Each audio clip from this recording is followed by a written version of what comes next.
Big boss Malayalam season 7 ഇന്ന് പുറത്തു വന്ന മൂന്നാമത്തെ പ്രോമോ.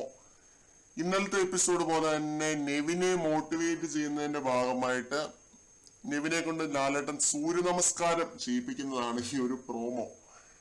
നെവിൻ എന്തൊക്കെ വെള്ളിത്തരം കാണിച്ചാലും അതിന് കൈ അടിക്കാൻ ആളുകളുണ്ട് കേട്ടോ. അത് എടുത്തു പറയേണ്ട ഒരു കാര്യമാണ്. ഇന്നലത്തെ എപ്പിസോഡിൽ ഞാൻ ശ്രദ്ധിച്ചു, എന്ത് മണ്ടത്തരം വിളിച്ചു പറഞ്ഞാലും അവിടെ കൈ അടിക്കാനായിട്ട് ആളുകളുണ്ട്.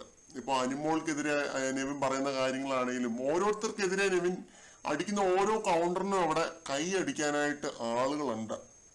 ഇത് ഞാൻ മനസ്സിലാക്കുന്നത് എന്താണെന്ന് വെച്ച് കഴിഞ്ഞാൽ, നെവിന്റെ തുടക്കത്തിലുള്ള ഒരു ഗെയിം നല്ല രസമുള്ള ഒരു ഗെയിമായിരുന്നു. നല്ല മികച്ച രീതിയിലാണ് നെവിൻ ആ ഒരു എന്റർടൈൻമെന്റ് എലമെന്റ് ക്രാക്ക് ചെയ്തെടുത്തത്. അത് ആ കാണിക്കുന്ന ഉഡായ്പകളാണെങ്കിലും ക്യാമറയിൽ കിട്ടാനായിട്ടും ഔട്ട് പോകാനായിട്ടും നെവിൻ കാണിക്കുന്ന ഓരോ ചെറിയ ചെറിയ കാര്യങ്ങളാണ്, മൈന്യൂട്ട് ആയിട്ടുള്ള കാര്യങ്ങളാണ്. എല്ലാം വളരെ രസകരമായിരുന്നു കണ്ടിരിക്കാനായിട്ട്. തുടക്കത്തില് നമ്മളെ ഒരുപാട് ചിരിപ്പിച്ചിട്ടുണ്ട് നെവിന്റെ ഓരോരോ ചെറിയ ചെറിയ സാധനങ്ങള്.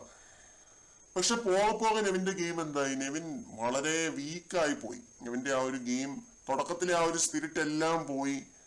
പുറത്തേക്ക് ഓടി തിരിച്ചു വന്നതിന് ശേഷം നെവിന്റെ ആ ഒരു സംഭവം മൊത്തത്തിൽ അങ്ങ് കയ്യിൽ നിന്ന് പോയ മട്ടായിരുന്നു. പിന്നെ ഒരുമാതിരി എക്സെൻട്രസിറ്റിക്ക് കൈയും കണക്കും ഇല്ലാത്തൊരു അവസ്ഥയായി പോയി, മട്ടായി പോയി എന്നൊക്കെ വേണമെങ്കിൽ പറയാം. ആ ലെവല് ഗെയിമായിരുന്നു. ഈ കഴിഞ്ഞ ആഴ്ച തുടക്കത്തിൽ ക്യാപ്റ്റൻസി ടാസ്കിൽ നെവിൻ കാണിച്ച കാര്യങ്ങളാണെങ്കിൽ തന്നെ എന്താണ് നെവിനെ കാണിച്ചു കൂട്ടിയത്?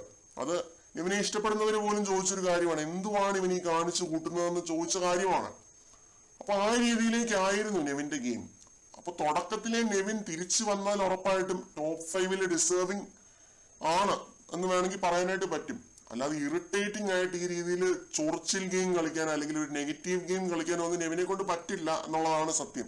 തുടക്കത്തിലെ ആ ഒരു ഗെയിം തന്നെ കളിച്ച് ആ ഒരു ട്രാക്ക് പിടിച്ചങ്ങ് പോവുകയായിരുന്നു എന്നുണ്ടെങ്കിൽ നല്ല രീതിയിൽ തന്നെ പൊങ്ങി വരാനായിട്ട് നെവിനെ കൊണ്ട് സാധിച്ചേനെ, നെവിന്റെ ഗ്രാഫ് മുകളിലേക്ക് പോയേനെ. പക്ഷെ അത് എവിടെ വെച്ചോ നഷ്ടമായി. ഒരുമാതിരി വെറും പ്രൊവോക്കിങ്ങും വെറും നെഗറ്റിവിറ്റിയും മാത്രമായി പോയി നെവിന്റെ ഗെയിം. അത് മാത്രമായിട്ട് ഒതുങ്ങിപ്പോയി എന്നാണ് എനിക്ക് ഫീൽ ചെയ്യുന്നത്.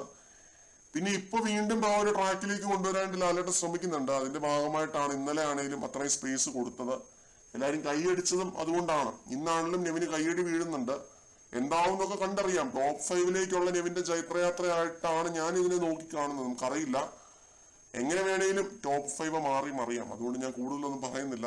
എപ്പിസോഡ് കണ്ടിട്ട് ബാക്കി സംസാരിക്കാം. കൂടുതൽ അപ്ഡേറ്റ്സുമായിട്ട് വീണ്ടും